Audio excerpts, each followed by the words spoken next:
Oke ya. Udah ya. Assalamualaikum warahmatullahi wabarakatuh. Waalaikumsalam. Waalaikumsalam warahmatullahi wabarakatuh. Ya, oke. Sebentar, ini kelihatan ya full screen ya.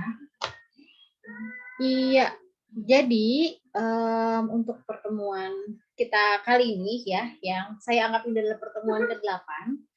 Jadi untuk setelah UTS, kita akan mempelajari sebenarnya hanya dua hal besar.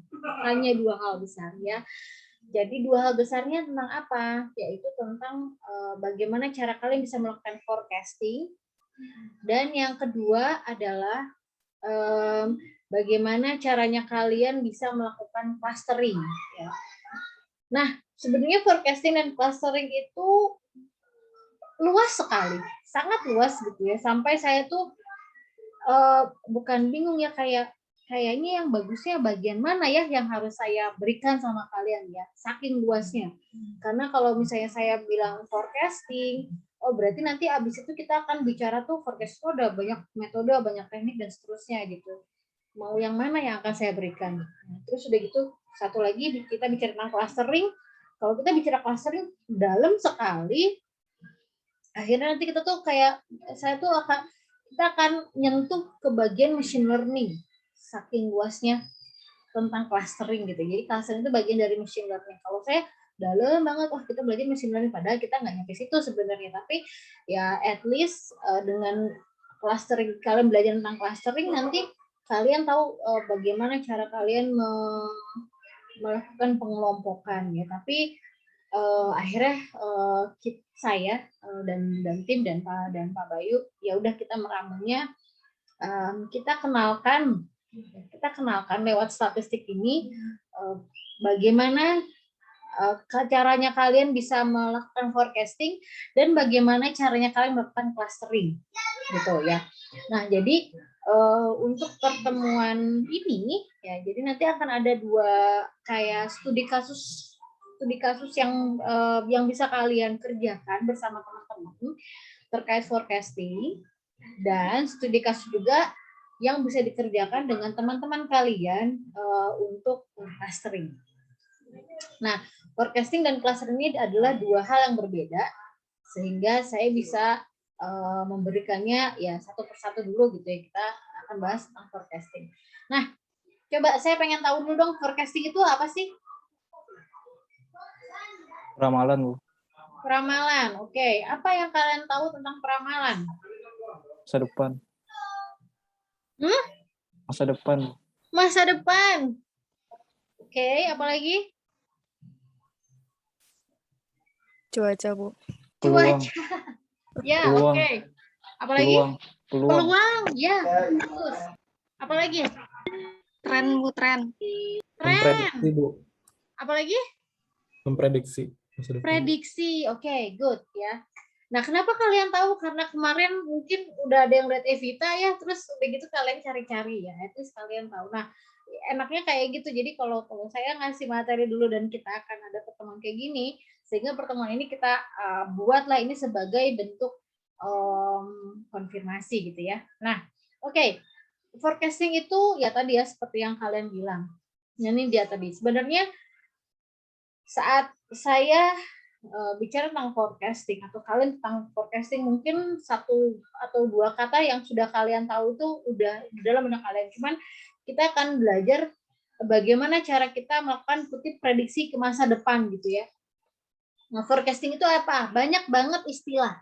Banyak sekali istilah untuk mengatakan forecasting itu apa ya. Menurut misalnya itu adalah kegiatan memperkirakan yang apa yang akan terjadi di masa yang akan datang berdasarkan kejadian yang sekarang atau masa lalu. Jadi kita punya data di masa lalu sampai saat ini kita proyeksikan sehingga kita bisa menentukan masa depan akan seperti apa.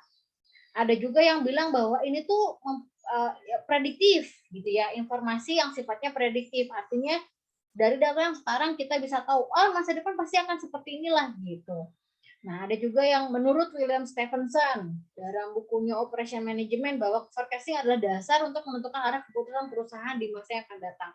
Jadi biasanya forecasting ini dilakukan di dunia bisnis, ya. Di dunia bisnis untuk melakukan kutip peramalan bisnis di masa yang akan datang seperti apa, ya. Biar apa sih? Nah, biar perusahaannya itu tuh punya perencanaan yang lebih baik lagi. Kan sebenarnya bisnis itu kalau kita bicara bisnis bahwa kita ingin untung, ya. Nah, bagaimana cara kita untung? Ya, kita harus melihat pasarnya sekarang tuh sedang apa sih? Jadi jangan sampai mungkin kalian banyak menemukan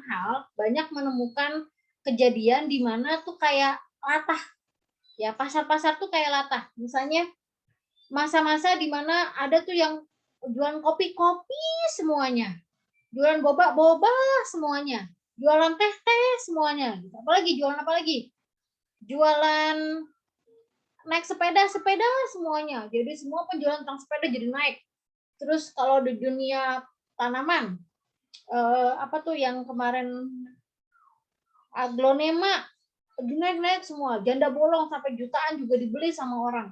Nah, itu adalah hal-hal yang dunia bisnis, ya. Cuman gini, saat kita berbisnis ya di satu wilayah, ya kita harus tahu dong gimana caranya bisnis kita tetap bertahan, ya, tetap untung, ya, pun rugi juga jangan rugi-rugi amat, ya. Itu dengan cara apa?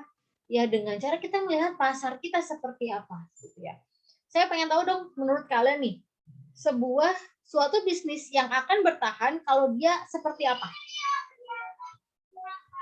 Mengikuti tren, Bu. Mengikuti tren, bagus. Ada lagi?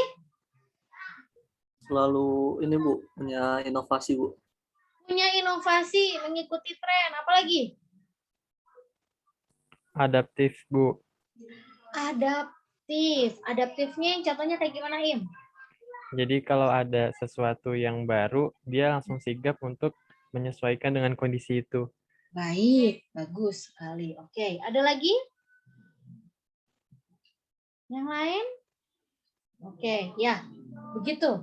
Jadi misalnya nih, sebuah perusahaan apabila dia ingin tetap bertahan, dia harus lihat banyak aspek. Satu, banyak ya, ada yang bilang dia harus lihat kompetitornya seperti apa. Dia harus lihat pasarnya dia berhadapan dengan siapa. Yang menjadi target konsumennya siapa. Dan dia juga harus lihat penjualannya dia misalnya. Itu seperti apa. Nah, dia juga lihat organisasi dia kayak gimana dan banyak hal ya. Tapi terkait dengan forecasting, kita akan melihat tentang misalnya bisa jadi tentang kapasitas produksi. Nah, ini dia ya. Forecasting itu mampu memberikan informasi terkait permintaan di masa yang akan datang. Tujuan untuk apa ya? Kapasitas produksi dia. Oh, ternyata di masa yang akan datang jualan boba nih, udah naik nih, trennya udah naik banget gitu ya. Berarti gimana caranya dia bisa tetap memberikan produk sesuai dengan keinginan pasar. Jadi dia tetap berada di nomor 1 lah gitu ya. Berarti dia juga memperkirakan dong berapa persediaan dia, berapa budgetingnya dia, bagaimana pengadaan barangnya dia, per berapa hari dia harus belanja atau misalnya seperti apa, itu berdasarkan datanya dia. Misalnya yang saya pernah tahu, contohnya Kopi Kenangan nih, dia itu omset 1 bulan itu bisa berapa ratus juta misalnya gitu ya, untuk beberapa outlet, atau misalnya kita kalikanlah berapa outlet, berapa omset dalam 1 bulan, nggak tahu juga ya, cuman memang itu harus, cuman saya pernah tahu tuh 100 juta sebulan gitu ya. Itu tahun berapa sekarang nggak tahu tuh berapa omsetnya. Nah, forecasting ini kalau kalian bisa belajar tentang forecasting, kalian bisa menentukan ya kapasitas produksinya, persediaan, budgeting, pengadaan barang dan jasa hingga rantai pasoknya. Karena ini yang kita tahu bahwa ini adalah variabelnya. Jadi kalau kalian melakukan forecasting, yang kalian masukkan variabel hanya satu. Mau di forecasting apanya dulu nih? Kapasitas produksi ya, berarti data produksinya yang harus kalian lihat. atau persediaan. Berarti persediaannya harus kalian lihat. Walaupun nggak cuma kadang-kadang nggak cuma satu variabel yang akan kita perhatikan, banyak variabel yang akan kita perhatikan. Oke. Nah, terus selanjutnya nih. Nah, bisa juga gitu ya. Ini juga prediksi intuisi ya, artinya intuisi ini sifatnya subjektif berdasarkan pengalaman dari seorang manajer. Mungkin sekarang nih lagi kopinya kopi gula aren doang nih. Ke depan kopi apa ya yang tetap ada gitu. Oh, kopinya ditambahkan apa? Oh, kopinya harus yang digimanain. Dulu tuh yang pas awal-awal, ingat nggak kalau kalian pas di awal-awal pandemi itu dalgona semua gitu ya. Nah, terus abis dalgona apa nih? Abis ini apa nih? Abis ini apa nih? Nah, jika ada seseorang yang punya intuisi ke arah situ, nah itu juga bisa dijadikan sebagai forecasting. Walaupun nanti harus dikombinasikan sama model matematis dengan metode tertentu gitu ya, bukan metode bukan berdasarkan data, tapi ada satu lagi kausal. Nah, itu bisa dijadikan sebagai forecasting. Nah, contohnya forecasting juga apa? Nah, ini contohnya juga misalnya dengan forecasting nih di masa pandemi ini tuh yang terjadi akhir 2019 itu ya, di awal 2020 itu gimana sih perusahaan itu perlu menentukan arah bisnis. Banyak banget nih selama pandemi itu banyak perusahaan yang tutup gulung tikar. Contohnya di bidang perhotelan ya. Perhotelan banyak sekali 80% katanya ya. Menurut mereka itu kolaps ya, karena ya gimana nggak hilang orang pangsanya mereka adalah turis gitu ya, atau misalnya orang yang harus datang ke situ untuk menginap. Sekarang orang nggak boleh menginap, harus di rumah. Oh udah, pasarnya kolaps. Nah terus gimana caranya dia tetap bertahan? Akhirnya kemarin tuh melihat dari berita-berita si hotel-hotel terutama misalnya yang di Bali membuat program staycation gitu ya, staycation 1 bulan yang harusnya itu harga 1 malam itu menjadi 1 bulan. Saking mereka nggak punya uangnya, saking mereka harus masukin uang tapi nggak ada orang, akhirnya benar-benar jatuh banget. Untuk 30 hari ibaratnya dibayar untuk 1 bulan gitu ya, kebayang nggak semurah itu gitu. Nah sekarang sih ya alhamdulillah ya udah mulai tuh bisnis-bisnis yang kena dampaknya pada saat pandemi. Apalagi nih selain hotel yang kena dampak selama pandemi apa? Pariwisata, Bu. Pariwisata, betul. Apalagi tempat-tempat wisata? Kebun Hotel, binatang, Bu. kebun binatang. Ya pernah kan ada yang bilang ya hewannya kelaparan. Tempat hiburan, Bu. Tempat hiburan, mall. Terus hiburan, klub-klub gitu ya, kayak gitu-gitu juga kena. Apalagi? Pedagang kantin sekolah, Bu. Kantin 4 tutup tuh ya. Bioskop. Banyak perusahaan yang akhirnya dia gulung tikar gara-gara itu. Tapi di saat pandemi juga ada banyak yang langsung meningkat. Apa tuh? Startup, Bu. Startup. Contohnya? Yang apa ya? Apa? Yang mewadahi UMKM itu untuk bergerak secara online. Betul ya. UMKM. Banyak UMKM yang langsung meningkat. Semua yang basisnya online jadinya meningkat. Pembelajaran online, tiba-tiba ruang guru meningkat. Apalagi? GoFood, Bu. GoFood. Apalagi ya? Penjual alat Netflix, Bu. kesehatan, Bu. Netflix, Prokes. Bu. Ya betul. Prokes, ya ampun itu. Saya pernah mau beli apa tuh namanya? Oximeter. Itu yang harganya biasanya berapa gitu ya. Saya kaget itu bisa sampai jutaan. Kemarin yang waktu pas yang Delta tuh ya. Aduh, udah jutaan. Terus akhirnya turun-turun tuh sekarang udah mulai tuh mau normal lagi 60.000. Terus saya mau beli yang tembakan itu apa? Tembakan. Termometer infrared ya itu menyentuh 1 juta juga. Untuk kemarin mau beli pun nggak jadi, sekarang udah mulai tuh turun, udah ya 60-70 ribu, sudah normal kembali. Nah tapi ada orang-orang yang pintar gitu ya, mengambil peluang di situ, tapi ya itu dia tadi, akhirnya dibuat regulasinya biar nggak langsung melonjak naik gitu ya. Kan kita mengikuti ini ya, apa, hukum ekonomi apa tuh? Semakin banyak permintaan, maka biasanya barangnya semakin langka dan semakin mahal. Itu tuh udah kayak hukum ekonomi gitu ya. Nah, akhirnya dibuat langka. Oksigen kemarin dibuat langka gitu ya. Ternyata ada penimbunan juga dan seterusnya. Nah, kita bicara lagi tentang forecasting ya. Bagaimana akhirnya forecasting akan membantu kalian, membantu orang-orang untuk memprediksi masa depan berdasarkan data saat ini. Nah, jadi apa sih? Nah, metode. Pada saat kita bicara metode peramalan, itu ada yang baik, ada yang tidak baik ya, atau yang buruk. Nah, metode peramalan yang baik itu yang seperti apa? Yang tidak berbeda dari kenyataan yang terjadi. Ya, kalau misalnya saya memprediksi besok nih, berdasarkan data sebelumnya, misalnya saya jualan baju nih. Wah, ternyata dalam 1 hari saya bisa menjual sampai 10 piece baju misalnya. Nah, terus besok ya mungkin akan sekitar 11-12 piece lah. Atau mungkin kurang, tapi kurangnya juga jangan jauh-jauh. Nah, pada saat saya bisa memprediksi itu gitu ya, dan ternyata besoknya itu yang terjual adalah ternyata benar 12 misalnya gitu ya. Itu akhirnya membuat itu metode peramalan yang baik gitu ya.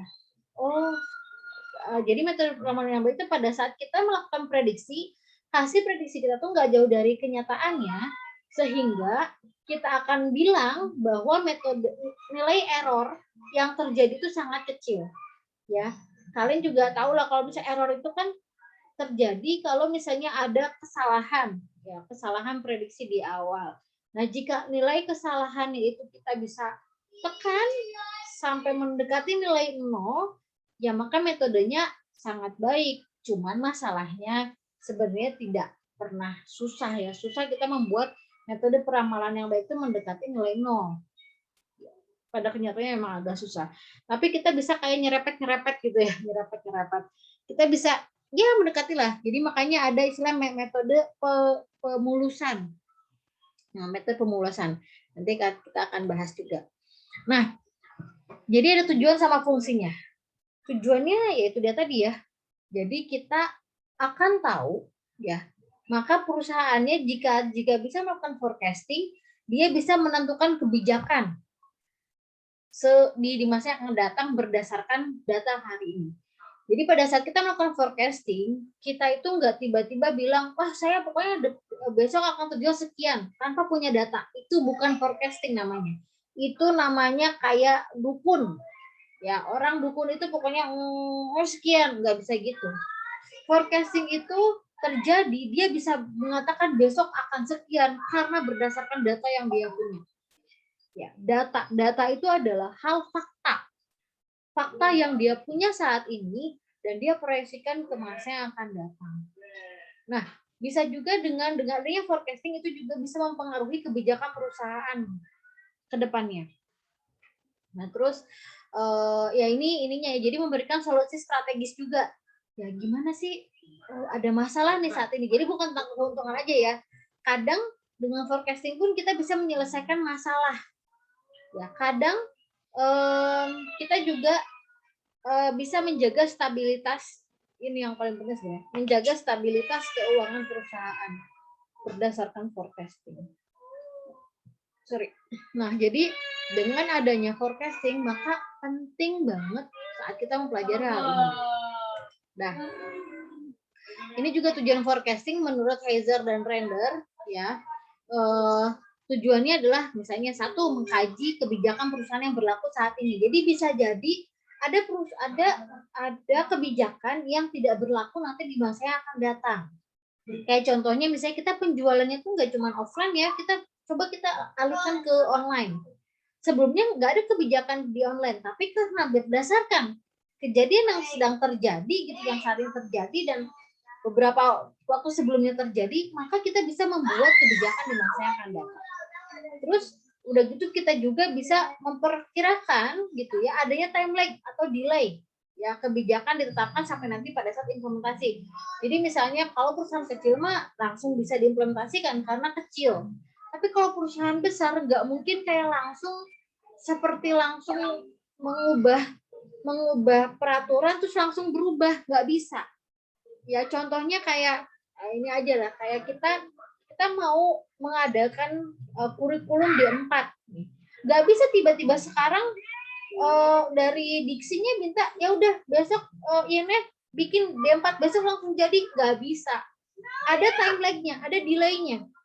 Ya, penentuan kebijakan itu tuh ada prosesnya. Dari bagaimana cara kita menentukan kurikulumnya, terus udah gitu habis dari penentuannya bikin RPS-nya, bikin modulnya dan seterusnya. Terus nanti hal itu akan dikasihin ke DC untuknya nanti di ACC. Nanti dari situ dari Kemendikbudnya akan dibukakan program baru di tahun depan. Jadi nggak mungkin ya dalam satu hari ini besok langsung dilaksanakan, nggak mungkin, ada istilahnya time lag atau time delay-nya. Nah itu dengan forecasting kita bisa memperkirakan berapa sih time delay-nya. Nah terus udah gitu dengan adanya forecasting kita juga bisa menyusun strategi bisnisnya ya untuk meningkatkan efektivitas suatu rencana bisnis. Nah ada beberapa hal, ada faktor-faktor yang mempengaruhi forecasting nih. Ada sifat produksinya, apakah dia jangka pendek, apa jangka panjang. Ada metode distribusinya, ada posisi perusahaan dalam pasarnya. Apakah dia disebut sebagai market leader, atau dia sebagai penantang baru, atau hanya ikut meramaikan pasar. Yang tadi saya bilang, tiba-tiba ada yang jual aglonema gitu ya, dia tiba-tiba dia sebelumnya bukan seorang penjual aglonema, tiba-tiba ikut meramaikan pasar untuk mendapatkan keuntungan. Nah, dia sebagai apa nih posisi perusahaan dalam pasar? Nah, faktor-faktor itulah yang mempengaruhi nanti akan adanya forecasting.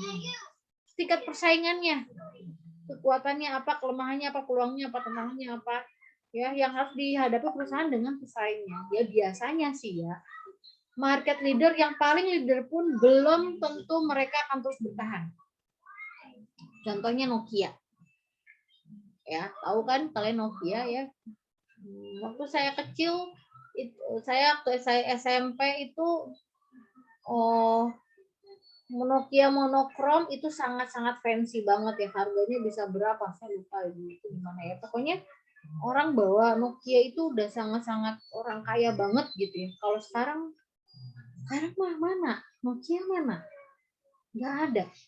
Terus dulu namanya Kodak. Tahu kan Kodak ya kalian nih? Kodak juga begitu. Dia adalah salah satu market leader di bidang foto. Tapi dia tidak bisa melihat masa depan. Dia nggak bisa memprediksi ke depannya itu apakah orang masih menggunakan film ataukah ternyata dia menggunakan digital. Dulu juga flash disk itu seukuran flash disk yang sekarang itu yang ukurannya seperti ya yang segede gini gitu ya. Nah itu tuh hanya 128 mega dengan harga 500.000 waktu saya S1. 500.000 untuk harga 128 megabyte. Waktu saya SMP ada bentuknya disket, itu disket harganya mahal banget. Sekarang bahkan ada ukuran kecil lah micro SD yang bisa sampai puluhan giga. Nah itu ya kita nggak boleh menutup teknologi ya, perusahaan itu kita mau memposisikan perusahaan di sebelah mana, tingkat persaingannya kita tuh bermainnya di mana sih, apakah harus kuat, harus lemah gitu ya, apakah kita main di pinggir-pinggirnya aja gitu ya, atau seperti apa. Nah terus data historisnya juga, segala kejadian yang berhubungan dengan data di masa yang lalu gitu ya. Nah ini jenis peramalan. Jadi pada saat kita melakukan peramalan, ada jenis-jenis peramalan. Apakah dia peramalan jangka panjang, Jika nanti kalian dapat data yang ukurannya ternyata rentangnya dari 2019 sampai 2021. Berarti berapa tahun tuh?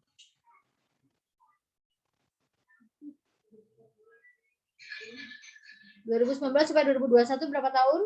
3 tahun, Bu. 2 tahun, Bu. 3 tahun. 2 tahun. 2 tahun, 3 tahun. Januari. 2 tahun sih. Januari 2019 sampai Januari 2021. 3, Bu. 3 tahun. Iya, 2 2. tahun. 2 tahun ya. Iya. Jangan dihitung tanggal Januari awalnya.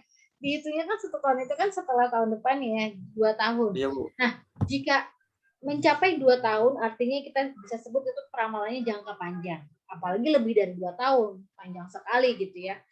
Nah, ada juga menengah antara 3 sampai 2 tahun, 3 bulan sampai 2 tahun, dan jangka pendeknya itu dalam satuan bisa jadi nih harian, mingguan gitu ya, atau sampai maksimum 3 bulan. Nah, jadi jika kita ingin membuat, jenis-jenis peramalan ini juga nanti akan menentukan kebijakannya mau seperti apa. Jika kebijakannya dalam jangka yang pendek gitu ya, sampai 3 bulan sekali, nah berarti kebijakannya itu enggak sesuatu yang besar. Ibaratnya langkahnya langkah ringan aja. Tapi jika ingin membuat langkahnya sedikit lebih berat, misalnya mengubah 1-2 prosedur, maka kita melihat datanya itu minimal 3 atau 2 tahun terakhir. Tapi kalau kita mau mengubah mindset, berarti kita harus melihat minimal 2 tahun ke atas. Nah, jadi jenis-jenis peramalan berdasarkan waktu ini akan menentukan mau perubahan seperti apa yang akan dilakukan. Kalau misalnya kita mau lihat nih, bulan depan jualannya seperti apa ya? Oh, berarti kita bisa tentukan nih, ini peramalannya cuma jangka pendek aja. Tapi kalau mau agak lebih panjang lagi, ya berarti kita melakukan yang peramalan jangka menengah. Jika saya mau menjual ini, kira-kira nih 3 bulan atau sampai 2 tahun itu, apa yang harus saya lakukan? Kita lihat nih peramalan jangka menengah. Kalau mau, saya mau banting setir dan seterusnya gitu ya, kita melihat 2 tahun terakhir. 2 tahun minimal sampai seterusnya. Nah, itu peramalan jangka panjang. Nah, jika berdasarkan fungsi dan tujuan, ini adalah jenis peramalannya. Ada namanya general business forecasting, ada namanya sales forecasting, ada namanya demand forecasting, ada namanya financial forecasting. Nah, tergantung fungsi sama tujuannya apa. Kalau general business ya berarti kita lihat secara keseluruhan, dari mulai ekonomi, politik, sosial, budaya, dan seterusnya. Tapi sifatnya makro, artinya dia tidak terlalu dalam. Ya, tapi kita lihat general business secara keseluruhan. Kalau sales ya berarti apa kita ramalkan berdasarkan penjualan. Ya. Kalau demand berarti berdasarkan dari permintaan pasar. Kalau finansial berarti tujuannya untuk memperkirakan biaya dan modal yang harus dikeluarkan di masa yang akan datang. Gitu ya. Kalau misalnya dia perusahaannya besar ya dia kalau ingin dia tetap bertahan dia harus lihat general bisnisnya. Ya memang banyak hal, banyak orang yang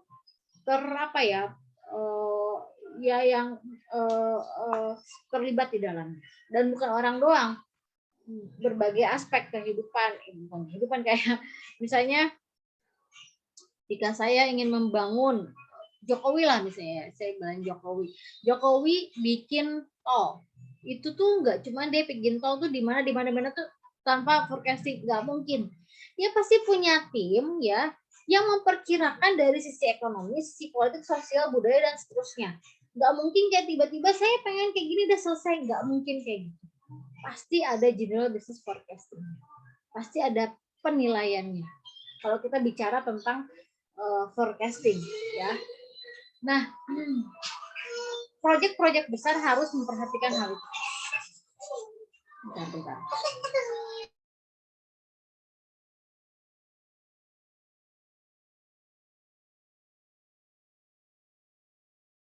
Oke, gitu ya. Ini berdasarkan jenis, berdasarkan fungsi dan tujuannya. Nah, terus, ini berdasarkan ketersediaan data. Nah, ada metode peramalannya kualitatif. Artinya metode kualitatif ini tuh muncul gitu ya jika perusahaannya ini melakukan pengambilan datanya itu bukan data angka, bukan. Tapi datanya tuh berdasarkan misalnya dia tuh wawancara, dia tuh diskusi dengan orang, dia tuh melakukan penyelidikan, melihat SOP dan seterusnya. Hal-hal yang tidak terukur secara angka. Agak susah misalnya wawancara. Gimana cara pada saat kalian wawancara gitu, itu hal-hal yang agak bukan kuantitatif tapi kualitinya ya. Nah, kalau kuantitatif itu adalah ya berdasarkan angka, ya angka, data, ya faktanya berdasarkan angka dan data. Nah, ada dua jenis peramalan berdasarkan ketersediaan datanya. Yang akan kita dalami saat ini adalah metode kuantitatif, ya. Kalau kualitatif itu agak sulit ya, metodenya agak berbeda dan cara pemikirannya pun berbeda. Ibaratnya kalau kuliah tuh ya itu S2, S3 mungkin ya gitu ya. Kita nggak keras itu. Kita yang gampang-gampang aja, berdasarkan angka aja. Jadi metode kuantitatif. Nah, ini ada teknik peramalan ya. Tapi sebagai bahan pembelajaran kalian aja. Jadi teknik peramalan ini ada berdasarkan model kualitatif ya. Ada namanya metode Delphi, opini juri eksekutif, ada komposit kekuatan sama survei pasar konsumen. Hal-hal yang tidak berdasarkan angka sebenarnya ya. Berdasarkan yaitu data di penyelidikan, wawancara gitu, diskusi dan seterusnya. Nah, ada juga modelnya model time series. Artinya model ini muncul karena kita punya data. Entah datanya itu per hari kah, per bulan kah, gitu ya, per minggu kah, nggak tahu. Tapi ada tekniknya, ada dengan menggunakan moving average, ada exponential splitting, ada juga proyeksi tren. Nah, yang terakhir adalah modelnya kausal. Nah, kausal ini berdasarkan regresi. Nah, kalau kalian pas kemarin ya pertemuan kemarin itu kita bicara tentang analisis regresi, ya kan?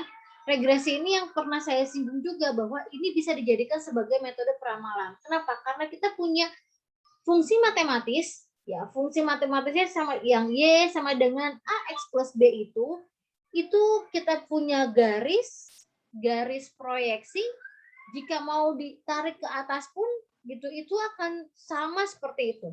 Tapi analisis regresi ini agak sulit untuk data-data yang bentuknya itu bukan tren, ya. Datanya tuh yang kalau seasonal nggak bisa juga.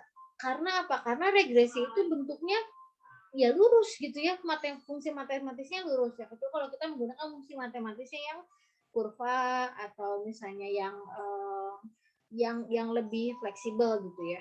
Nah, cuman yang model kausal ini adalah model dengan pendekatan matematis. Nah, kalau time series berdasarkan ya deret waktu, berdasarkan waktu per berapa. Seperti itu. Nah, ya.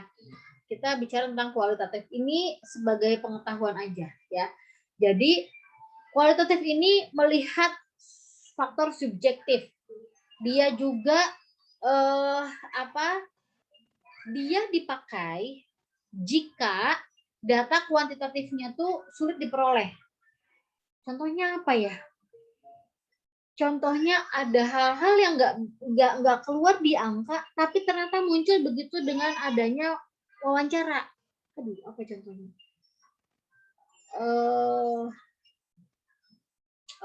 Ya misalnya ini kayak contoh aja ya, moga-moga ini benar ya.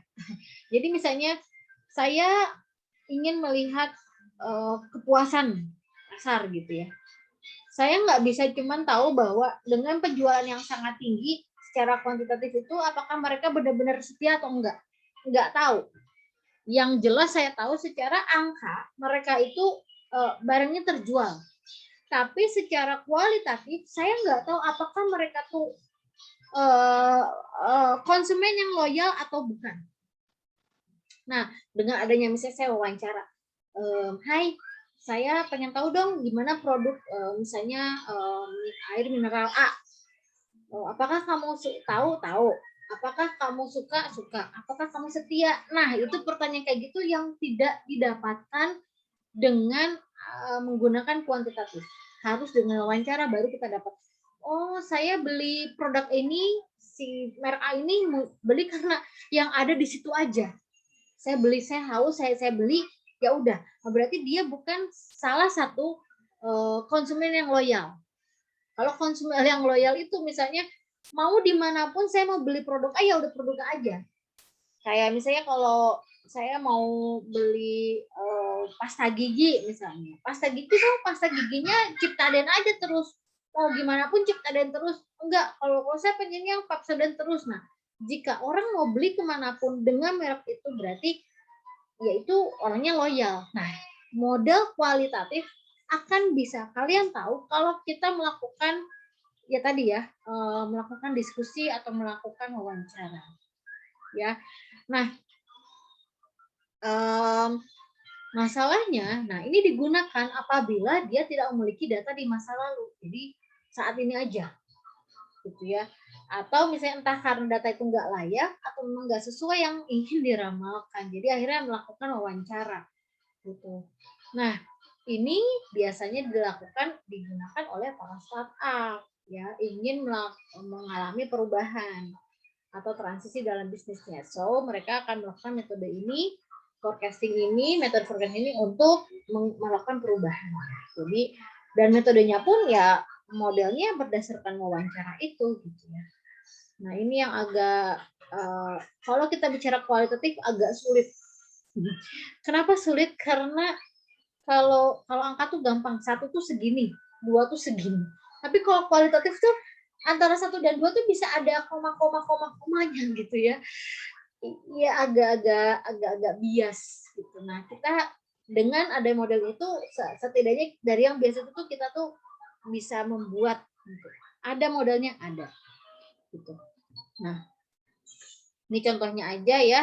Ada metode Delphi ya.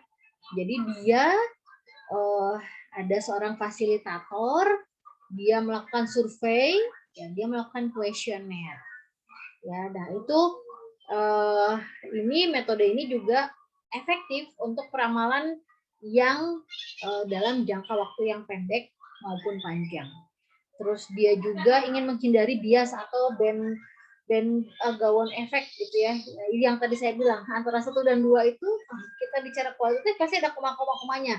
Nah, dengan metode Delphi kita akan membuat yang bias itu tidak bias.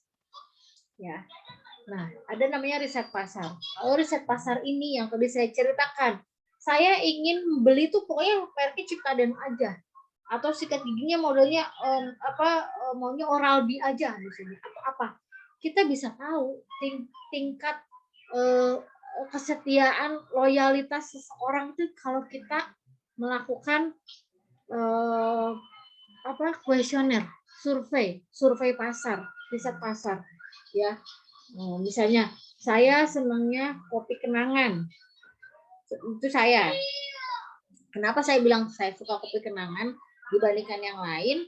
Ya karena saya sudah meminum kopi-kopi yang lain gitu. Jadi ibaratnya kalau saya dapat kopi misalnya Janji Jiwa atau kopi Handoko atau apa ya, itu saya tetap balik lagi ke kopi kenangan. Nah, info-info kayak gitu nih yang dibutuhkan oleh para startup kopi gitu ya, untuk tahu sebenarnya apa yang membuat orang itu tetap loyal. Ya biasanya sih ya yang tetap loyal itu 1 karena konsistensi rasa, terus yang kedua itu performance-nya bagus, artinya misalnya saya beli saat itu juga sudah ada, atau misalnya dia memberikan hadiah gitu ya, reward kepada konsumennya, dia memberikan apa ya, itu harus melakukan survei ya. Pada saat dia ingin tetap bertahan, dia harus loyal sama konsumennya. Itu hasilnya riset dari pasar apapun itu sebenarnya ya. Kali kalau mau belajar tentang ini seru banget sebenarnya ya. Oke, kita masuk aja. Nah, yang lain ya. Nah, selain itu juga ada namanya konsensus ya, di mana Kalau tadi Delphi itu tertutup, kalau konsensus ini dia kuesionernya terbuka, open. Saya pernah dapat kuesioner, tiba-tiba orang yang tak dikenal datang sama saya melakukan survei terbuka. Nah, itu kita bisa bilang itu sebagai konsensus lah ya, untuk melakukan peramalan secara terbuka, dan itu tuh open untuk sementara. Kalau tertutup contohnya apa? Misalnya saya meminta hanya sebagian orang, 10 orang gitu ya. Jangan banyak-banyak sebenarnya. Kalau kita bikin survei itu nggak usah terlalu banyak ya. Ada yang mengatakan 5 orang cukup, 6 orang cukup, 10 orang cukup gitu ya. Kenapa? Karena misalnya dengan pertanyaan yang sedikit gitu ya, dengan apalagi latar belakangnya hampir sama. Misalnya saya ngambilnya datanya mahasiswa semua, apalagi mahasiswa INF, sama kan. Kalau saya ngambil 100-nya itu terlalu membuang waktu buat saya, apalagi datanya ini. Kenapa? Karena bisa jadi datanya sama, jadi nggak ada variasi. Jadi kalau misalnya mau bervariasi, ya berarti kita mengambil misalnya 5 orang lah untuk kelompok ini, 5 orang kelompok apa, 5 orang kelompok apa. Jadi kita punya datanya agak beragam gitu. Nah, ya kalau konsensus ini sesuatu yang terbuka. Jadi sebenarnya banyak metode ya, metode melakukan wawancara, metode melakukan apa, itu juga masuk ke dalam proses nanti wawancara atau melakukan question. Nah, ada juga namanya analogi sejarah. Kalau ini membandingkan produk yang serupa yang ingin dianalisis gitu ya. Nah, analogi sejarah ini contohnya apa ya? Ya coba deh nanti kalian cari ya apa ya gitu ya. Tapi bisa jadi nih, misalnya saya ingin membuat produk baru, tapi misalnya kopi produk baru, tapi yang ingin menggebrak seperti apa ya gitu. Nah, kita bandingkan dulu nih pola-pola life cycle produk serupa gitu ya, kita analisis dulu, terus kita baru bikin, saya akan buat produk yang kayak gini gitu ya, yang berbeda dari yang sebelumnya, tapi nanti saya perkirakan dia akan sukses di pasar. Ya, karena kan itu dia tadi ya, kualitatif ini, peramalan kualitatif ini dia bisa terjadi kalau dia nggak punya data di masa yang lalu. Makanya dia bisa melakukan proses ini. Gitu. Nah, lagi ada juga personal insight. Nah, ini sih sangat sederhana dan sudah ditinggalkan oleh perusahaan besar. Ya, kalau ini menggunakan istilahnya orang expertise gitu ya, atau dia lihat jurnal, dia lihat artikel, dia lakukan wawancara. Pokoknya dia melakukan secara ada personal gitu ya, sumber personal lainnya. Nah, kayaknya ini tuh sekarang udah ditinggalkan ya. Kenapa ditinggalkan? Karena data itu tuh udah nggak cuma 10, 100, 1000 lagi, bahkan udah berapa terabyte untuk satu buah data. Makanya kita ada sekarang itu, yaitu dia tadi ya, ada ilmu baru terkait pengolahan data. Coba bayangkan, itu belum ada loh sebenarnya, 10 tahun lalu itu belum ada ilmu tentang ini. Ada tentang statistiknya, ada cara melakukan metode statistikanya, tapi tidak dalam data yang sangat besar. Sangat besar. Jadi data analis, data science ini ya, ini kita akan bicara tentang data science ya, itu adalah penggabungan dari matematika statistik, ilmu komputer, satu lagi itu apa ya? Satu lagi apa ya? Jadi dia akan membentuk 3 pola, akhirnya tengahnya itu adalah data science. Satu lagi riset. Lupa ya pokoknya. Harusnya saya masukkan di sini ya. Nah, data science itu muncul itu karena jumlah datanya yang besar, jumlah data besar, dan dia sangat beragam. Unstructural data, ya. Nah, terus dia juga berasal dari sumber yang enggak dalam satu database aja, bisa dari beberapa database. Dan database-nya pun bisa ada yang munculnya dari MySQL, PHP MyAdmin, ada yang munculnya dari Excel. Gimana caranya? Misalnya minimal dari 2 sumber, kita ambil bikin query, kita masukkan ke dalam satu tabel. How? I don't know. Pokoknya gimana caranya dapat itu. Nah, sekarang itu yang paling seksi ibaratnya. Ya karena susah.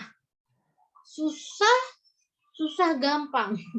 Susahnya karena gimana caranya data yang beda, ya ini beda sumbernya, tapi kita bisa gabungkan dalam satu tempat, terus kita olah, kita dapat insight di situ. Ya, jadi kalau kalian nggak bisa ngoding, kalian nggak bisa, nggak tahu matematisnya, nggak tahu alur proses database-nya, nggak bisa, gitu ya. Ya makanya kita pelajari pelan-pelan, ya. Kita pelajari pelan-pelan. Sebenarnya kalau database-nya kalian sudah belajar di database. Kalau belajar ngodingnya kalian juga sudah belajar juga nih di pemrograman. Nah, di PPDS ini kalian belajar bagaimana cara mengcombine dua-duanya gitu ya. Tapi kita cari insight-nya di situ. Wah, ya. Walaupun kita nggak sedetail kalau kita akan belajar data science, maka kalian akan mempelajari tentang iya itu nanti aja. Saya simpen di tempat yang nanti aja. Sekarang bagaimana cara kalian mendapatkan insight itu. Nah, ini ada model kausal ya. Yang tadi model kausal itu adalah kalian membuat prediksi di masa yang akan datang berdasarkan model matematis. Ya, jadi kalian menguji variabel-variabel yang ada. Ya, variabel kalau regresi itu kan ada yang namanya variabel terikat, ada variabel bebas. Kalian cari nih, apakah mereka berhubungan atau tidak, ya. Jadi ini dari 2 buah variabel. Apakah mereka saling berhubungan apa enggak? Ya, korelasinya gimana nih? Oh, korelasinya kuat. Oke, korelasinya kuat, barulah kita buat regresinya. Nah, terus dari situ kita plotkan. Nah, itu bisa dijadikan sebagai model peramalannya. Ya, ada 2 nih, ada analisis regresi, ada juga namanya metode ARIMA. Nah, ARIMA ini metodenya kayak pemulusan untuk mengurangi nilai error ya dari yang metode analisis regresi seperti yang biasanya. Nah, kalau time series yang akan kita pelajari ini adalah kita memprediksi masa depan berdasarkan data masa lalu, data histori, ya. Nah, data time series ini itu kita melakukan observasinya itu tuh nggak boleh datanya tuh misalnya saya punya data Januari, berarti Januari, Februari, Maret, April, Mei, Juni, Juli misalnya gitu. Berurutan. Nggak boleh tiba-tiba dari Maret di depan, Januari di belakangnya, terus ini ya, nggak bisa gitu, harus terurus secara waktu. Ya, dari waktu ke waktu itu datanya harus seperti itu. Apakah datanya misalnya datanya per detik ada nggak? Ada juga. Atau datanya per menit ada nggak? Ada juga. Atau datanya seminggu sekali, sebulan sekali, 3 bulan sekali. Yang penting dia terurut. Tidak boleh mencrok-mencrok gitu ya. Nah, dengan membuat pola seperti itu ya, dari waktu ke waktu itu kita bisa melakukan analisis, kita lihat nih polanya seperti apa. Biasanya pola masa lalu itu pola masa depan itu tidak akan jauh dari pola masa lalu. Kalau kita prediksi ya, kita bisa mempertimbangkan berdasarkan prediksi di masa yang akan lalu. Nanti kita lihat bagaimana. Nah, ini beberapa komponennya ya, beberapa gambaran dari time series. Nah, ini dia. Ini adalah beberapa grafik. Nah, ini beberapa grafik ya yang terkait time series pattern. Pattern itu pola.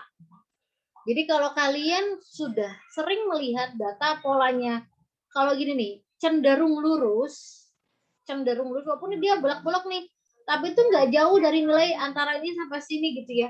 Maka kita sebut ini sebagai data yang stasioner, data konstan, kata apa lagi ya. Nah, data konstan ini untuk metode peramalannya bisa menggunakan ini. Ada menggunakan naif, ada simple average, ada moving average, ada simple exponential smoothing, bla bla bla. ini metode peramalan yang bisa digunakan untuk data ini.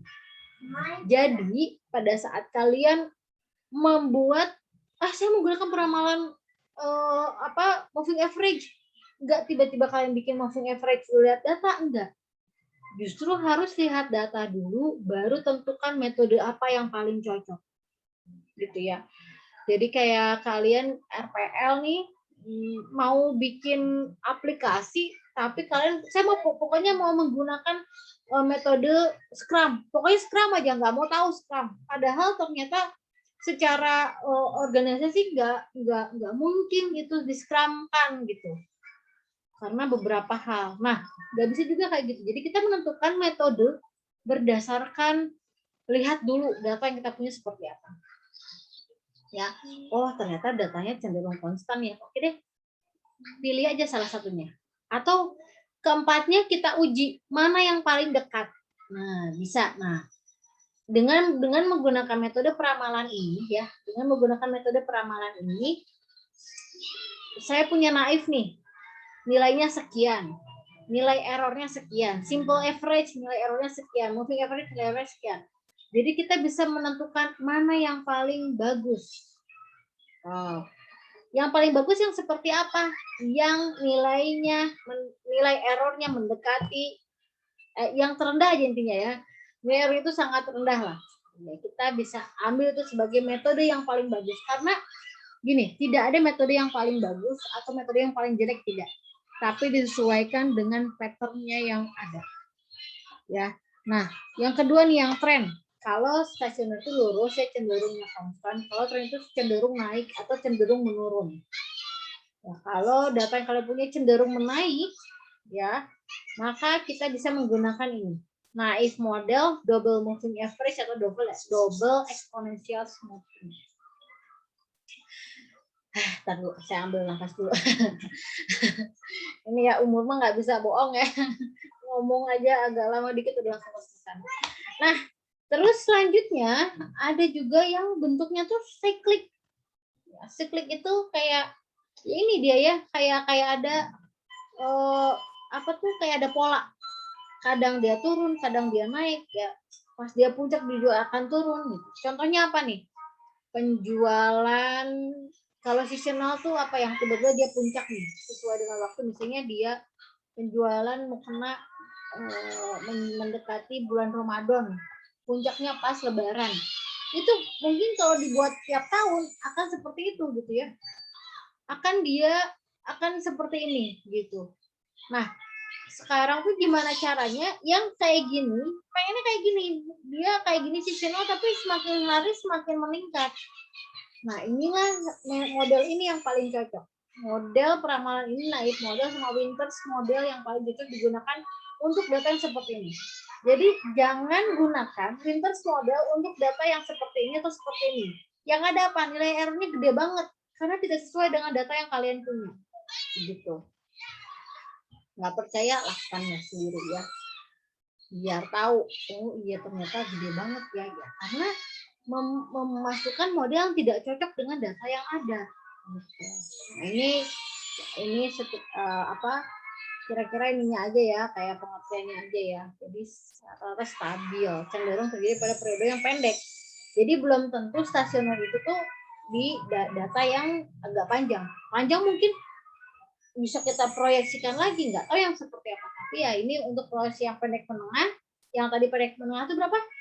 Antara 3 sampai 2 tahun gitu ya. Nah, itu kita lihat nih. Apakah dia stasioner atau seperti apa. Ada juga ini apa?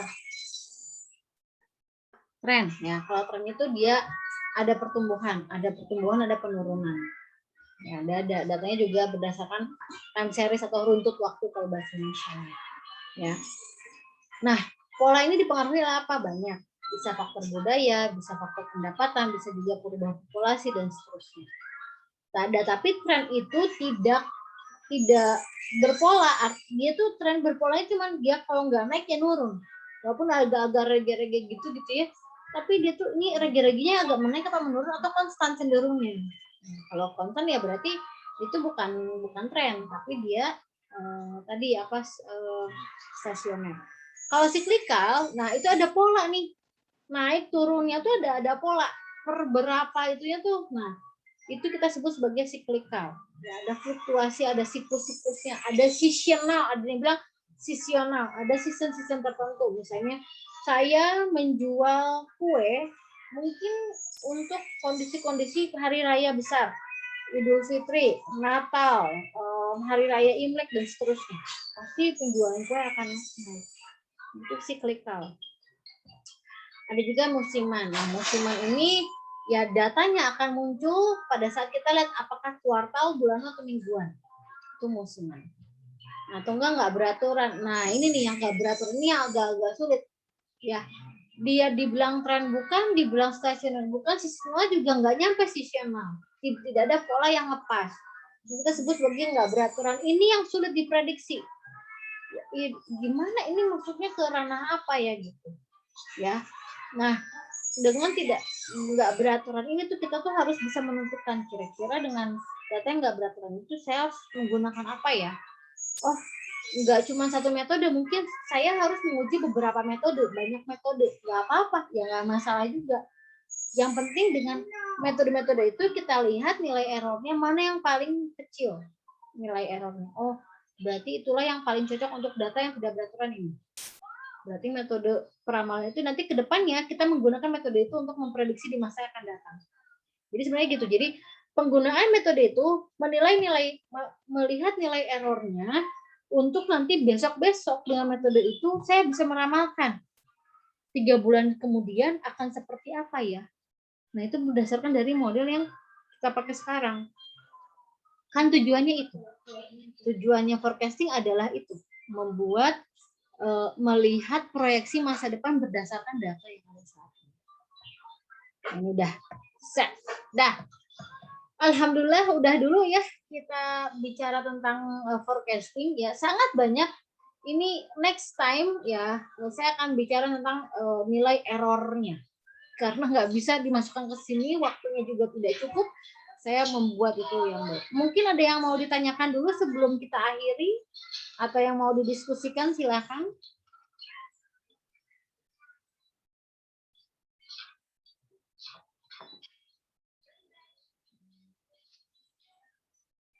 Halo. Dari saya tidak ada, Bu. Oke, terima kasih Fauzan. Yang lain? Sudah dipahami? Belum ada, Ibu. Belum. Belum ada, Ibu. Udah paham belum?